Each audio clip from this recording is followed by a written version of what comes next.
who I've never seen before actually, and I've no idea what he's going to talk about. Oh, I should say that I don't know if the presenters know this, but if there's anything controversial or sensitive, then they need to give out a trigger warning. Now, as far as has this next one got a trigger warning? I don't think so. We'll trust him that there isn't any. So, a big round of applause, please, for our next presenter, Mr. Kenneth Barker.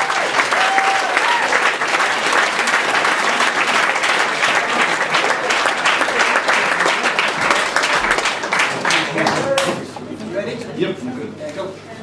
Hi everybody, in the next few moments I'm going to talk about something very dear to my heart, the X Prize. I personally believe if you can invent and properly license the technology to take part in the X Prize, you stand to be incredibly rich. I'm talking about multi-millionaire rich or billionaire rich. Of course, if you're developing new technology, some people might think you're a complete loony as well, and history is littered by people who have been great inventors and being very rash, marginalized. So what is the X Prize? Well, you have to build your own privately financed spacecraft to take 3 people up to an altitude of 62 miles and then return them back to Earth safely and do the whole thing again within 14 days. That's actually been won though in 2004 by a team called Scale Composites over in America, and here's a picture of their spacecraft. But please note at the back, the black circle is a dirty great big rocket engine. My whole preposition for being here tonight is to say, let's get rid of rocket engines because they are very wasteful.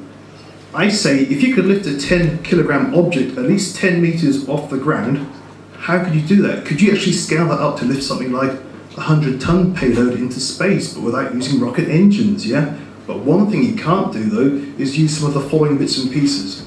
You can't actually use string to pull your thing into orbit. You can't use big magnets. You can't use wind because there's no air in space. You can't use mice on a treadmill, so it's pretty bloody pointless. And we're trying to get away from rocket engines. We need a whole new approach, yeah? So, here we see the space shuttle with this great big solid rocket boosters, incredibly environmentally unfriendly. This vehicle weighs 2,000 tons, but it can only carry a 25-ton payload, so not really useful. And of course we have the European equivalent called Ariane, which weighs itself 780 tons at launch, but can only carry around about 14-ton payload itself, so it's pretty useless in one way. Both vehicles cost a lot of money to develop and are also incredibly expensive to operate. One space shuttle mission will cost you around about £287 million. That's a lot of wonga, yeah? So what's the whole point of getting into space? Well, if you can get into space, you can start earning lots of money because you can develop better pharmaceuticals. If you're in orbit, you can use things like electrophoresis for better chemical purity. You can create better semiconductors. And also, if you're a golfer, better types of alloy for your golf clubs. My personal favourite though is the need to wear a silver jumpsuit and become a space tourist like these guys coming up next, because surely Tesco will have a branch around Pluto soon, just like this, yeah? So the real high ground for the future is actually getting into Earth orbit. And to get into Earth orbit, you need to be travelling pretty bloody fast, around about 7.6 kilometers per second. That's why we have such big rockets to actually get us to that velocity, so 7.6 kilometers per second. Basically, if you're travelling between central Leeds and central London, you could get there in around about 37 seconds. Like such by diagram, which I'm actually slightly ahead of. This is why rockets are so big. Can we replace them? Like such. So the technology we're using right now, once again, is very polluting and very expensive to run. We need to make it commonized to more people to get access to, okay? Essentially, we're still using stuff dating back to the time of 3,000 years ago, the ancient Chinese. The space shuttle and Ariane, I would personally say, are just like more sophisticated versions of firework like rockets here. In fact, essentially, in today's day and age, pretty useless, outmoded, and, well, dog poo. Yeah.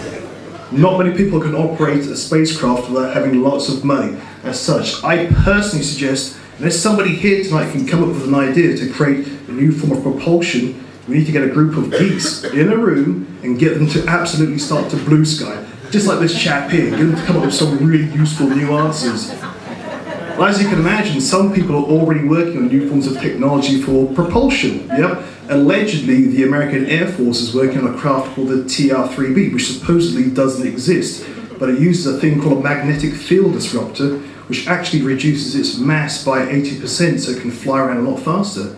Of course, if aliens happen to be flying past your back garden, I'd flag them down and say, guys, how do you actually propel your spacecraft through interstellar space? So to quickly summarize, what we need to do to get into orbit is to be able to lift at least 100 tons, which is a useful first payload, which is going to be the weight of a standard British Rail locomotive. And we need to widen it out and open up for a lot more people, like the guys at the bottom, the man and the woman, the people in this room, to become the new wave of space pioneers. Because I think, certainly in this day and age, our next step as a race is to go into the wider cosmos and explore and expand out. Have a great evening, and thanks for listening.